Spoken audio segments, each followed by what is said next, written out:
Are you making these decorating mistakes? No shame, but are you? Stay tuned to find out.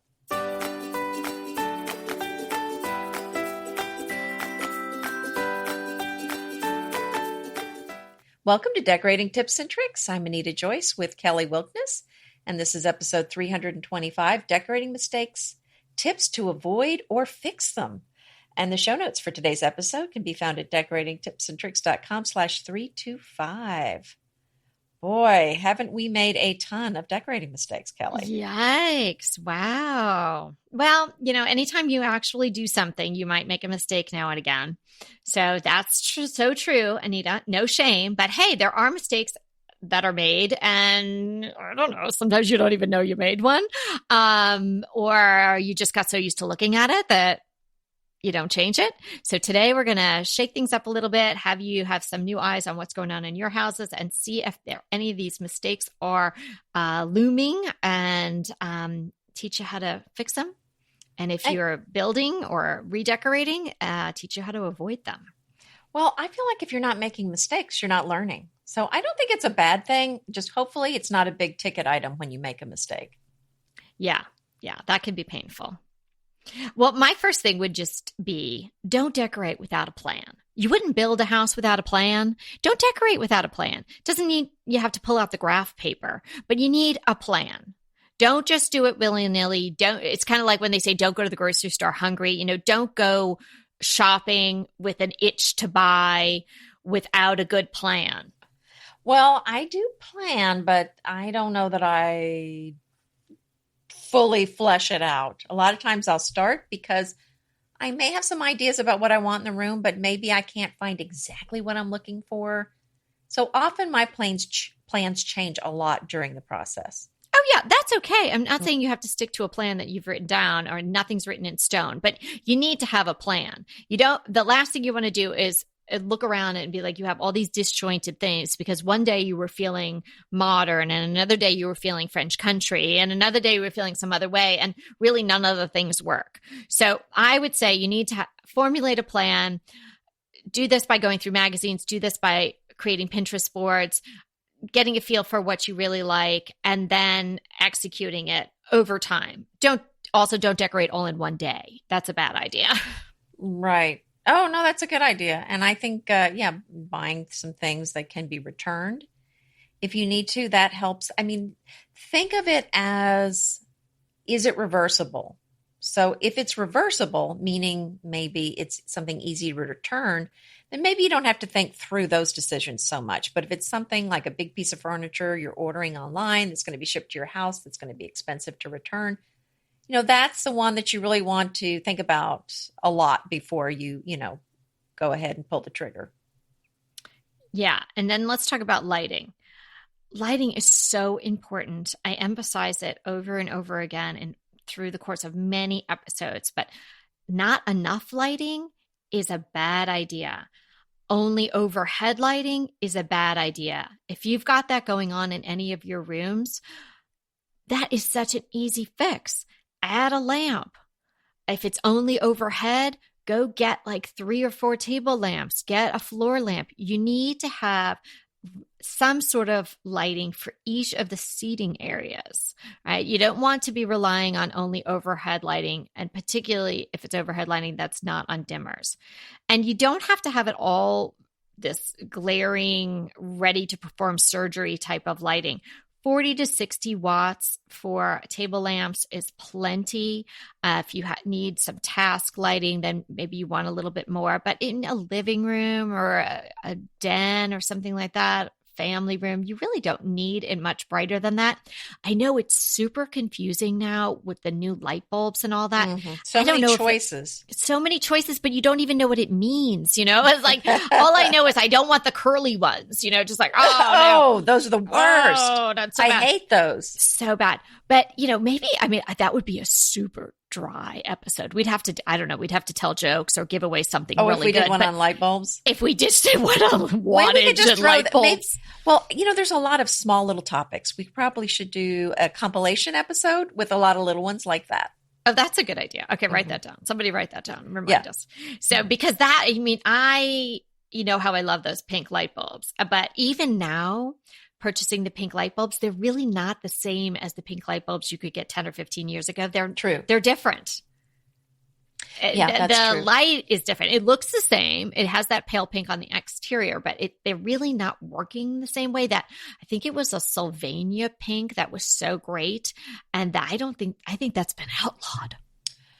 Stop it. Yeah. So if anybody knows where I can get those on the black market, I'd really be beholden to you. Here's the thing people don't realize. These different light bulb types project a different hue of light. Some are blue, some are green, some are yellow.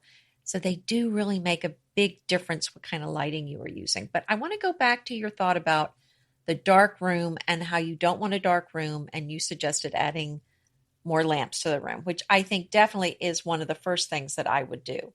But let's talk a little bit more about some other things that you can do to lighten up a dark room. So one thing you can do is maybe go with a lighter paint on the wall. Another thing that I think is really worth doing is if you have any heavy drapes or any kind of window treatments that are really obscuring the light from coming in the room, you take off as much as you can. Any kind of heavy old drapes I would take off. And even plantation shutters, which were so hot 10 years ago, they block a lot of the light coming in. So if you have plantation shutters and the room is too dark, you might try just kind of swinging those open. And another thing that you can do is add some large mirrors to the room to reflect the light coming in whatever windows are there. Yeah, it definitely is a decorating mistake not to take advantage of the natural light. And if you're in a room that is disadvantaged with regard to natural light, those were really great tips. It changes the whole feel of the room. It changes my perspective on the day if I'm starting in a dark room. One of the first things I do when I get up is roll up the shades. And me too. Let the light it's in. My morning routine. So sort of rifting off the drapes and the curtains. Yeah. But if you do want to have drapes and curtains, so it could be that you don't need them depending on where you live or the degree of natural light. But if you're going to have them, let's not have sort of lame curtains, the wimpy curtains. We've talked about several times, hanging them high. So you've all got that one down. But I don't know that we've ever really talked about the width of them. So that is really important too. You just don't want to have them look like they're insufficient. You want the fullness. Even if you're using beautiful fabrics, if don't have enough coverage and they're kind of pulled, like that just looks so bad. So you want 2, maybe 2.5 inches, 2.5 times the width of your windows in inches. So say you have a 50-inch window, you're going to want at least 100, maybe 150 wide drapery. Mm-hmm. Yeah, that does really help the room. And I'm thinking about a room of mine that I really have meant to add some more curtains to, but then I ran out of time because I have to make them. And I'm thinking, oh, I feel so convicted. I need to go back and finish making those curtains because they do look a little skimpy and it's been driving me a little crazy. And you might not even notice it. It's one of those things you're sort of like blind to until now. I just don't walk in that room. Right. And that's a good my way fix. To not know. That's my fix. But if you're not sure if you should have more width and fullness to your draperies, well, just, pull them, stretch them out and see if they cover the windows. If they're only just covering the windows, trust us, it's going to look a lot better if you double that. So, and even if you're buying them, I think I'm okay, but I could probably add another panel to those Pottery Barn linen drapes that I have in my bedroom. I don't shut them. They're really just for the look and to soften the room with some fabric. So I have 2 panels, but they're relatively thin and they're that sort of lightweight linen that they have. I could probably get away with a 3rd, but it's definitely very borderline. So I haven't done it. But if you're actually opening and closing the draperies, and if you don't have some nice fullness there, I think it's going to really improve the look of the room. So when you're buying drapes, unfortunately, Anita has to make those, but if you're able That's to the sad thing. Yeah, it's a very sad thing. And I can understand why you're, hesitant to do it. But if you're buying drapes, or you can go now and get another panel or two of the ones that you have, go do it. You can always try it and then fold them back up and put them in the bag if you don't think it's necessary. But I think once you put them on there, you're going to be really happy. Yeah, that's a good point. And this is another thing that we've talked about before, but it's so key. That rug being too small is a big problem. And if your rug is too small, if you don't have the funds to replace it, go with a big rug that's solid or a sisal to put underneath. And you want something really, the biggest rug you can use in a room is really kind of the way to go. And speaking of rugs, let's say it's carpeted, but you don't like the carpet in the room. You can buy a very large area rug to cover up as much as that carpet as possible.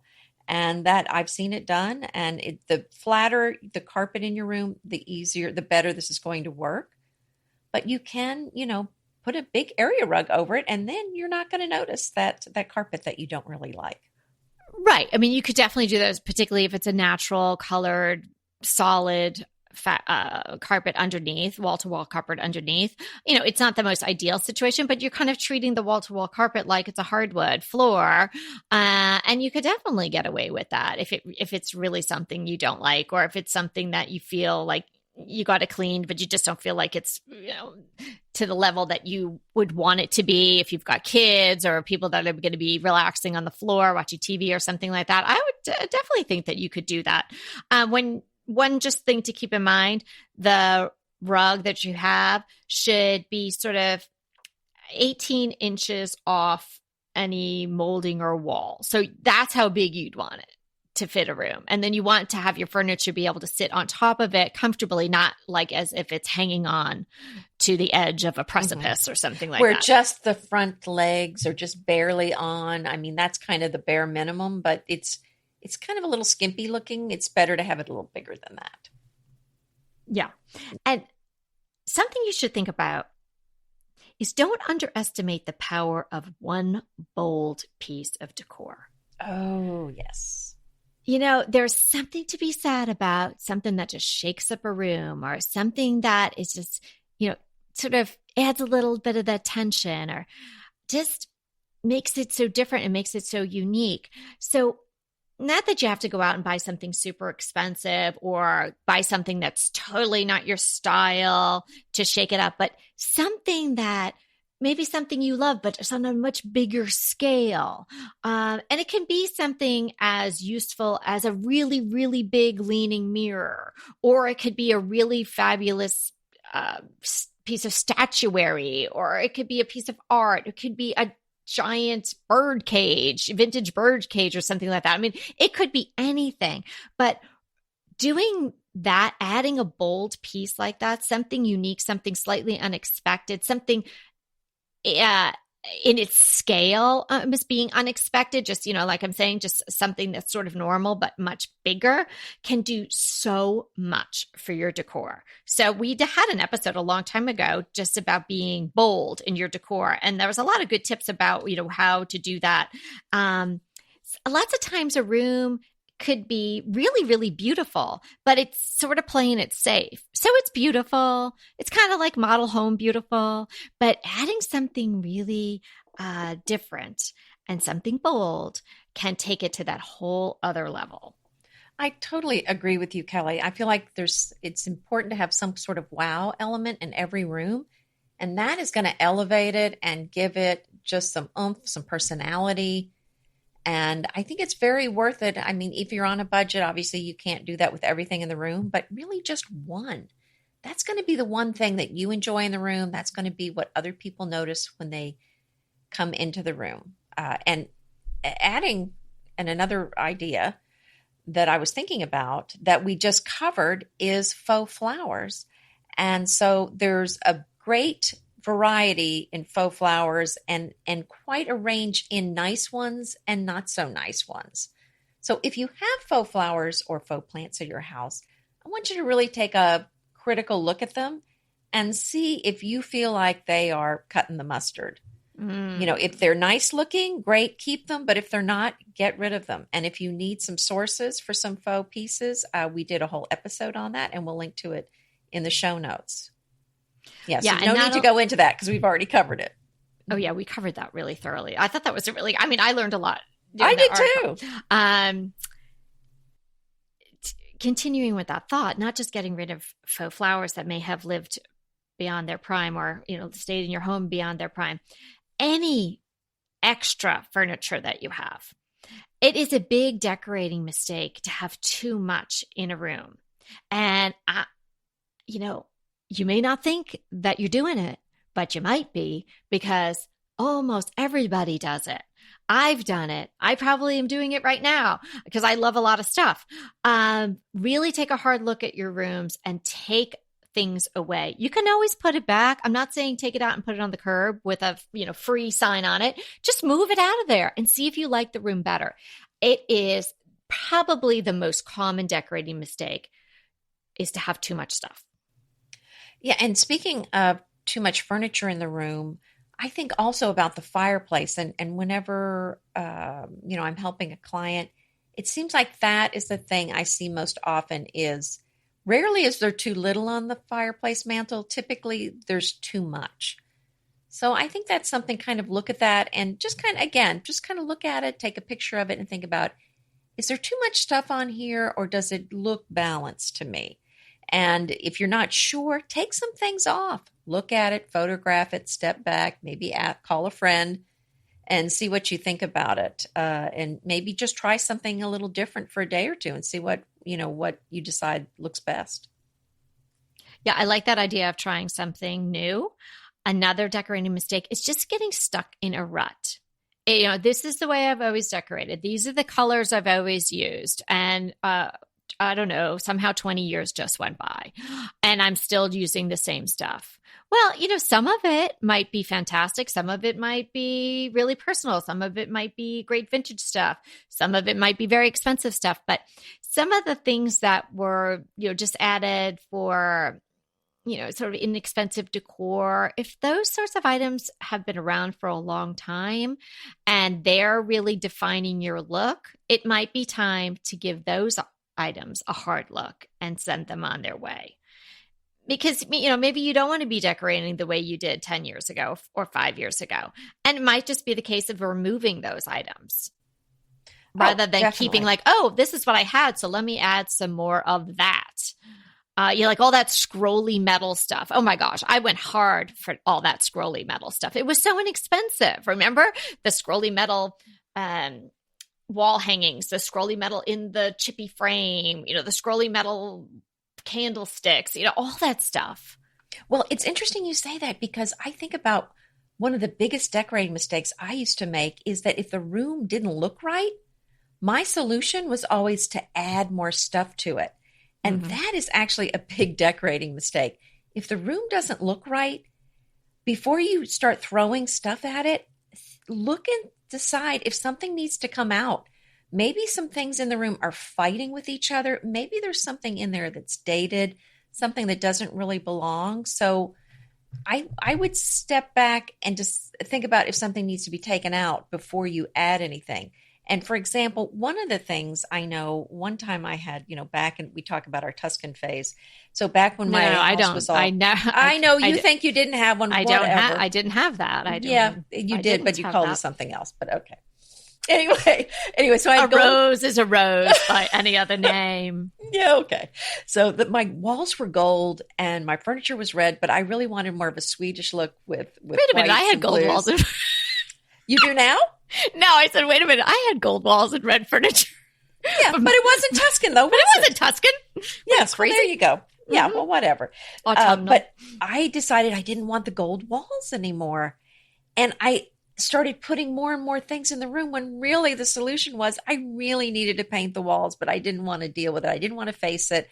I tried to do everything but paint the walls, but the reality was the walls needed to be painted. Of course, Kelly knows the end of the day, the solution was just to move because I didn't end up painting the walls, but you could just paint the walls. Sometimes you just have to run for it. Yeah. Oh, I had to run for the hills. That's right. Yes. Well, here on paint, Gold, yes. Okay, there was a time for that, but now we're seeing a lot of color come back. So gold could be one of those colors now. But a lot of people have a hard time with paint color. It is a well-known issue. Decorators help people with that all the time. There's countless books and things on it. And so sometimes what people do is they just default to white. And sometimes they just default to not even a good white, because all whites are not created equal either. True. So if you have white in every single one of your rooms, it might be time to start to think about something new. Not in all of the rooms, because then it'll be, a little crazy, particularly if you do adopt some colors. But even something where it's a light gray, or what's the one that you have that's more of a greasy taupey? What's your color? Agreeable gray. With Agreeable gray. Sherwin-Williams. There's another one that you use too, isn't there? The Pussy Willow, that's the dark gray, kind of a medium gray. That's my doors are that color. Something like that, where it's not too dramatic, but it's not just the default of white.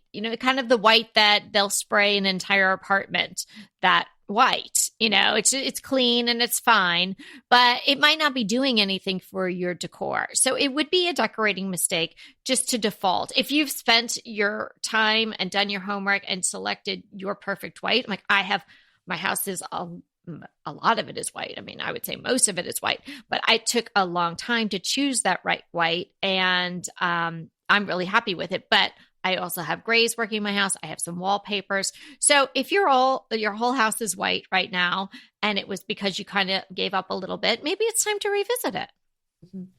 Yeah, and speaking of that, it makes me think too of white kitchens where everything is white. And I have a white kitchen. I love a white kitchen, but sometimes they can look a little cold. Mm-hmm. So I think it's important to add some texture and some warmth to an all white room, if it's a kitchen or even some other room. So, you add some baskets or some plants, some lamps, some color. So, try to work in something in the room, which it's a little more challenging if it's a kitchen, but you can put in a rug, some cushions on the chairs, plants on the countertop, baskets to hold things. There's so many things that you can do to add that warmth to a white room. Another big decorating mistake, which is so easy to fix. Like, if you're listening to us and you're at home right now and you think that you may have this problem, you can fix it right now. We'll wait. Come on back. Let me tell you what it is. It is blocking the flow of traffic in your rooms with seating or your furniture arrangements. So many people have this. You walk in and it's like you almost have to climb over something to get through the room, or it's just inconvenient. And, it's just sometimes like that box or bag or whatever that landed there, or those mittens that landed there. Sometimes something just lands somewhere and it stays there for much longer than it should be there. And sometimes that happens with furniture too. You're not sure how to place it in the room, or you pull up some extra seating and then it's just there. Well, if it's blocking the flow of traffic, not only is that inconvenient, but it also just really throws off the whole feel of the room. And so if it's not comfortable to flow through your house, we've talked about flow in so many different ways, but it is such an essential part of your decorating and your design, and such an important part of the feel that your rooms give off. So you want to be able to flow freely through your rooms, not jump over a chair or an ottoman. So if you're having that problem, you can pause us and then go and fix it. And if you did have the problem and you fixed it, send us an email and let us know how it works out now. So you're talking about traffic patterns, right? Yeah. Okay. Well, and I think that's a good point. And then, which kind of also made me think about having some big room. And you're talking about flow of traffic. I'm thinking about a flow of the feel of a room. So, and the flow of a house. So if you have an open concept house, especially, you want to be sure that all the rooms, all the areas visible at one point really work together, that the colors work together, the design, the decorating, like you said, having three different, if you look each direction and there's a completely different decorating style and completely different color scheme, it's going to feel confusing to the eye. So you really want to have that peaceful feeling that it feels like it all works together. So I would say not just a flow from a traffic pattern, but a flow from a feeling of unity of the rooms. Oh yeah, I'm all about that, babe. I love that. Don't you just love a great recommendation from a friend? Well, we're delighted to be recommending these companies and their wonderful products to you today. And let them know your friends at DTT sent you. Inevitably, with the new year come wellness goals. One very effective and easy to reach goal is to add Dose to your wellness regime.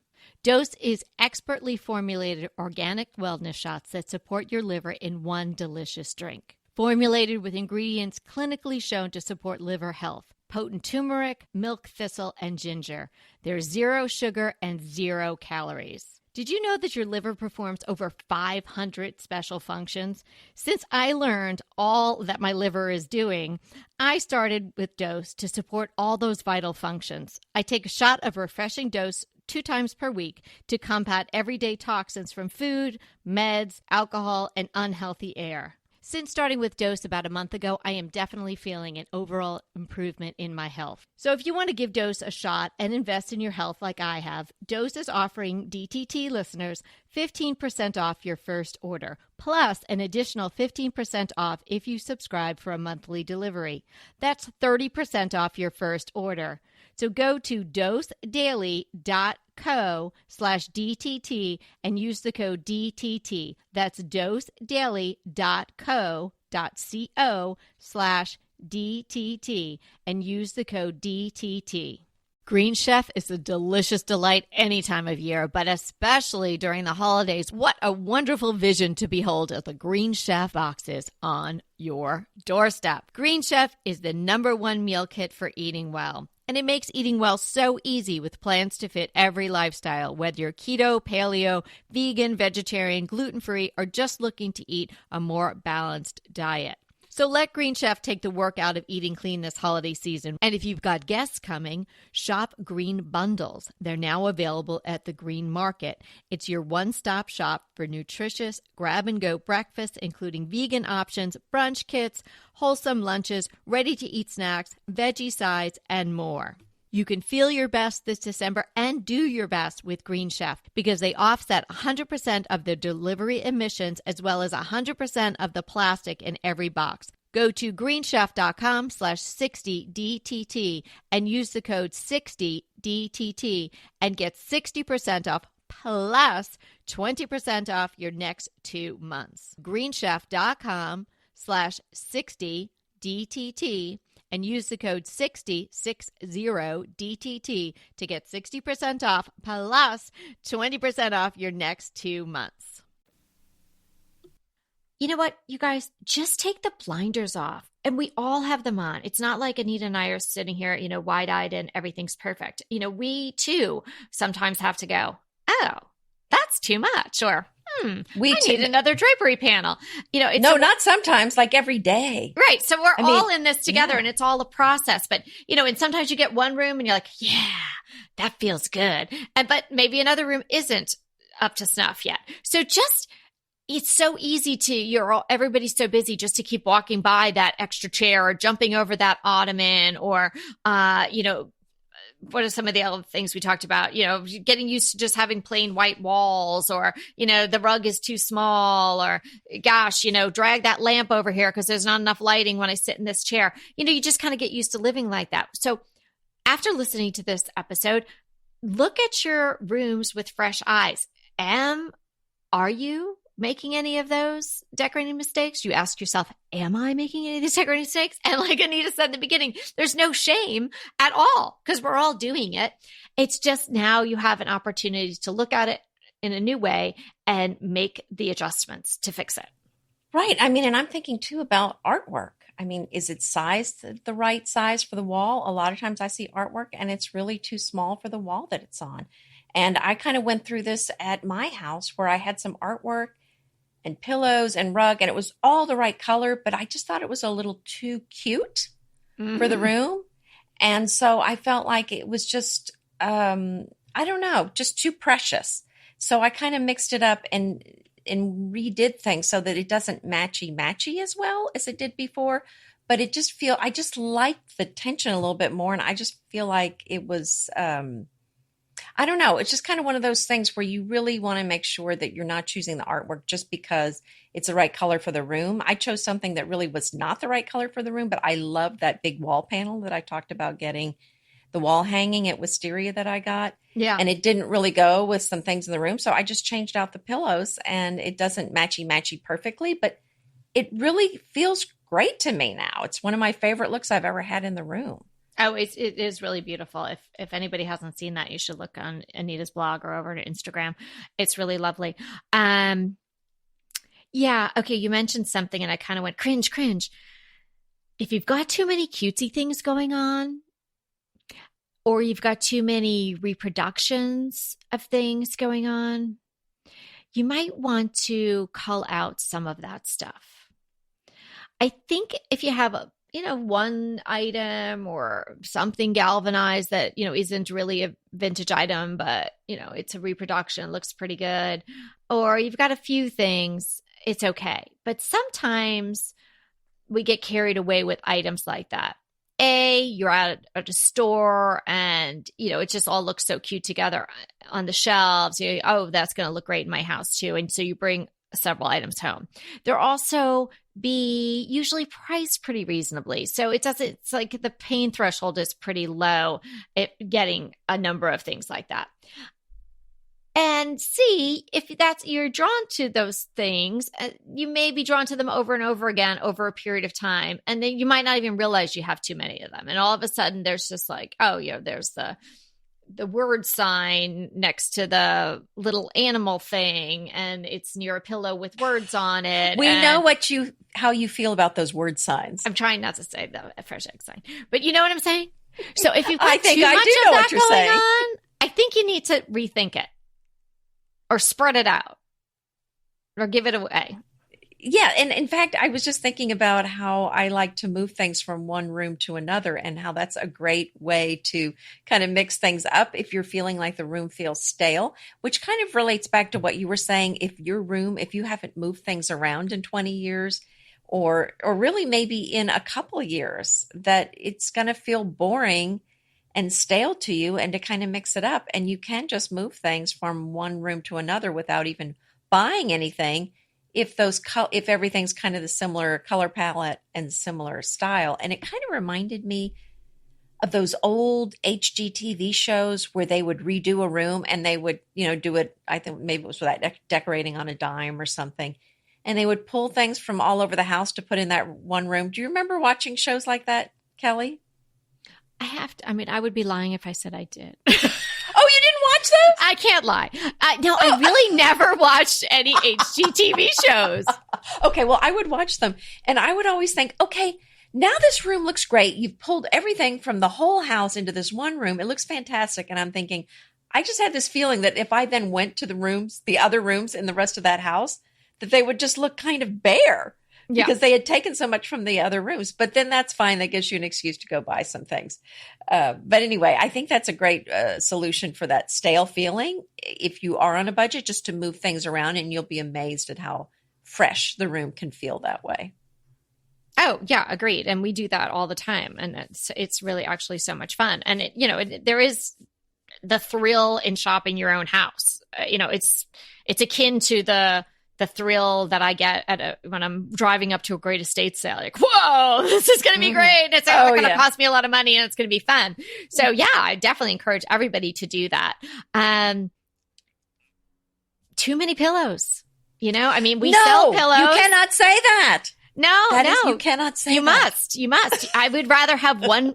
Not one. I would rather have a pair of really beautiful pillows than 20 marginal pillows. No, of course I agree with you. Right. So that is absolutely true, because there's so many boring, poorly made, mass produced pillows that you can get for $5 anywhere. They all look exactly the same. And honestly, I just wouldn't even bother, because they just don't really add anything to the room. I agree with you completely. Yeah. So, really, if you're going to invest, get a couple of great pillows, and then maybe add 2 more, and have them be absolutely beautiful, and then change them out for the seasons. You don't need to have 8 pillows on your sofa. You can have one on either end. You can have two on either end. What a great option too is like a longer lumbar, which kind of unifies the pillows on either end, or a long lumbar on its own. If it has enough oomph to it, enough personality to it, that could just be the one pillow that you have on the sofa. I love pillows. They do so much for a room, but lots of times people's pillows have just been around for too long. They weren't that attractive to start out with because we've all and some of fallen them aren't into that. comfortable. Get the right size for your chair, and get the right squishiness that you want, because some of them are stiff. Sometimes people, and it's so personal. Some people like the downfill pillows, and some of them want the polyfill. So make sure. Who wants the polyfill? Who wants polyfill? Well, some people do. People tell me. I want to hands up who likes polyfill. No, it's true. It really is a personal preference, and what you're using the pillow for. I mean, if you're using it for a chair that you read on, you might want something that's a little sturdier. But really, honestly, nothing looks. We can go into inserts now. A decorating mistake would be getting the wrong insert for the size pillow, the shape pillow, and also the use of it. So, if poly is better for the way you're using a pillow, then that's the way you should go. But for looks, oh my gosh, nothing does it sort of like the down or the down alternative. The pillows look gorgeous. The way they sort of just land on the sofa or the chair is perfect. And then the sizing, we always recommend going up to the next size. So if you have a 20 by 20 pillow cover, you're going to want a 22 by 22 pillow insert. Right. Does that make sense to everyone? So you want to go up one size to really fill out the pillow, because you have to think about the pillow is not just one surface. There's two sides to it. And so it needs to be properly filled. Yeah. No, I agree. You definitely want the pillow, you want it to snugly fit the insert. And if it doesn't, it's going to look a little skimpy. Yeah, skimpy's no good. Really, like a nitpicky one, mismatched photo frames make me nuts. I think that's a decorating mistake. And it happens to the best of us. You give in a frame, or somebody gives you a cute frame with, resin balloons on it, or, a teddy bear or something with a picture of your kid or something like that. And just over the years, you have all these things. And if you have them displayed out, fine if you've got them in your bedroom and that those frames are as important to you as the photos. But if, particularly if it's in your living room, or it's on a piano or on a shelf or a piece of furniture in your living room, it probably would be best to have all the frames be somewhat unified. Pick a metal or pick a color, wood or something like that. And you can have them be different sizes and shapes and sit different ways, either sit on the portrait or sit on more of the landscape. You could have different widths, and that's actually very nice if you can have a collection of frames. But I wouldn't have one that looks like it's, sort of kind of Victorian, and then one that looks super modern, and then that one that's cutesy. I think that's not the best way to go. Yeah. And too much symmetry. I'm a symmetrical girl. That's the way I feel most comfortable, but that can go too far and it can feel too rigid. You definitely want to knock it off a little bit with asymmetry, which is actually a variant of symmetry. It's not a completely different thing. And we did a whole episode on that. That was some time ago, but I think that one is pretty informative. So you definitely want to have something sort of like just add a little tension to the room where, if you've got two candlesticks on either side of the mantle, and then you've got two chairs, one on either side of the fireplace, and then you've got, a pillow on either side, like everything's symmetrical. Maybe put a tall plant on one side, or put a throw on one of those chairs on the arm. Just throw it off a little bit, and that gives interest to the room. Yeah, I mean, I'm definitely a symmetrical girl too, so I love symmetry, but you can overdo it for sure. So make sure that you just kind of take a look at it, and again, take a picture of it, have somebody else look at it that's going to be honest, or just see if you can be honest with yourself. You take a look at it and see if it looks better to have just one or two things a little off. because you don't want it too precious. You don't want everything too perfect. Yeah. Okay. So I hope we were joking about like, have you committed to any of these? But honestly, we're all in the same boat I think together. I've done most of these. Yeah. Yeah. So, and there's probably ones going on in my house too. When I go inside, I'm going to be looking around, everybody look around, take a look. So, take those blinders off, have a look and see what's going on in your house and see what you can tweak. Do you have any more of these mistakes you want to talk about? No, Anita? I think I'm good. How about you? I'm good too. I think we covered a lot and we had done this. Oh gosh, like I can't believe how long we've been podcasting. Like, we actually did a episode or two of these like a year and a half or 2 years ago. So we can reference those too then. And there are a lot of different ideas in those as well if people wanted to go back and listen. Pesto pork chops over Parmesan polenta. Not that easy to say, but oh, so easy to make with Green Chef. Green Chef is the #1 meal kit company for eating well, and we have such a great deal for you. You're going to save $250. Listen on for the details on that. Green Chef makes eating well easy for any lifestyle, whether you're keto, paleo, vegan, vegetarian, gluten-free, or just looking to eat more balanced meals. We're getting into the busy holiday season, so it's a perfect time to have Green Chef help you out. Let Green Chef take the work out of eating clean this holiday season with their chef-crafted, nutritionist-approved recipes featuring fresh ingredients and nothing artificial. And you know what? You don't have to lose track of your healthy eating habits during the holidays. Every Green Chef customer gets a free session with their registered dietitians who will walk you through how to make clean eating work for you. So sign up for your free session and start on the road towards better health today. And that deal I want to tell you about, visit greenchef.com/DTT250 and use the code DTT250 for $250 off your order. So that's greenchef.com/DTT250 and use the code DTT250 for $250 off your order. Go ahead, clean out your closet, then head straight to Quince. I love every item Quince offers, from wardrobe to decor, and I can really recommend their Ultra Stretch Super Wide Leg Pant at $49.90. The price is unbeatable, and the look is so flattering. It keeps you in on top and flares out of the bottom. Everything feels right with Quince. The price, the quality, and the sustainability. Quince offers a range of luxury wardrobe and home goods at prices within reach.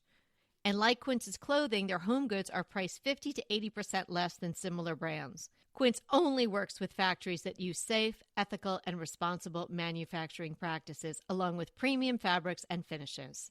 Once you've cleaned out your closet and refreshed with Quince, you can also add something to your home decor. So give your wardrobe and your home the refresh it needs with Quince. Go to quince.com/DTT to get free shipping and 365-day returns on your next order. That's Quince, QUINCE.com/DTT for free shipping and 365-day returns. Quince.com/DTT. And let me know how you love those pants. Let's do the crush. Give me your crush. I do have a crush, but it actually is from our shop. So I just thought, well, it's okay. I don't always have a crush from our shop, but I didn't have anything else for this episode. Self-promotion. Well, no, it is my crush right now. I got those 12 pillows from our shop. Those are darn good. Well, and those are the ones that went so well with the wisteria wall hanging. So I'll, let's link to them in the show notes, but they're really beautiful. And I'm really just so excited I know you really about like them. I do. I do too. I found the fabric, I must say. You did. So there you go. Okay. Yeah, they look great in your farm. My crush is a quote, and it is from Diana Vreeland. And the quote is, "Style, all that have it share one thing, originality." So I want you all to think about that when you do your decorating, because that really is the hallmark of style. And, Diana should know. So can we do the listener question now? Yes, let's do it. Okay, so it's from Tracy. And I didn't tell you what this was, so I hope you are on your toes here. Uh-oh, okay. Tracy wants to know what designers, books, or magazines influenced us early on in our design careers. Well, Tracy, I have to say, my design career was always sort of bubbling under the surface, even though I did really enjoy being an attorney. But I was doing it on the weekends. And at that time, I was spending time out on the eastern end of Long Island. And Martha Stewart had a big presence out there. She had a farm out there. And of course, she had her entire empire was really rocking and rolling at that time. So, I really looked forward to her magazine every month. And at that time, there really wasn't, I don't even know what was going on the internet as far as design and design blogs and all of that. So Martha Stewart was definitely a big influence on me. It wasn't so much her style per se, but which I did like. And I think she has a really beautiful way of putting things together. But she was kind of the whole package, which I really enjoyed. She was the gardening and the home decor and the entertaining, food. Yeah, and the flowers and all of that. So I think, I wanted to sort of dive into that world. So I would think that she, of all of the designers, influenced me the most in the beginning.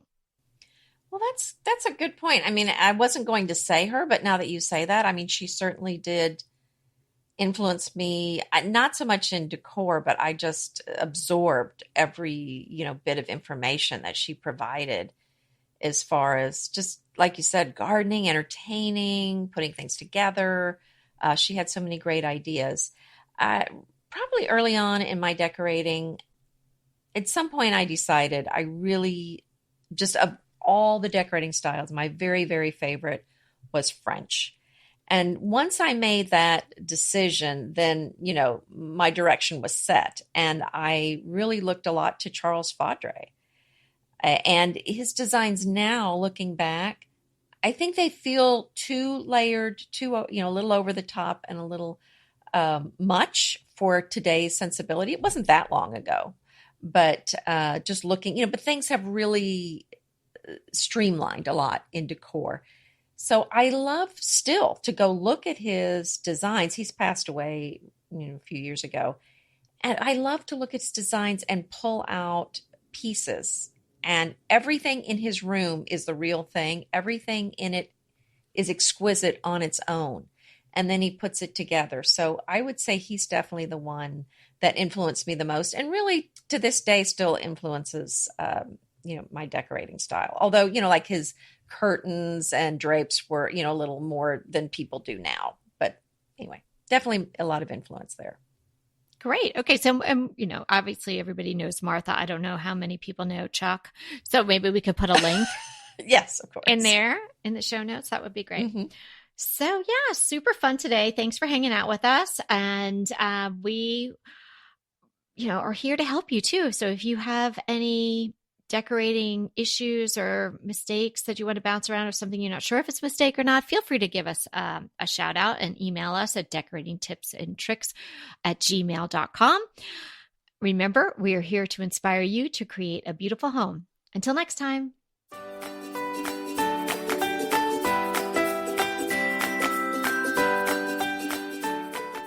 I want to remind you that we are available for design consults. We take on your design dilemmas, questions, renovations, any project you want to talk about, any room, any space. We are here for you.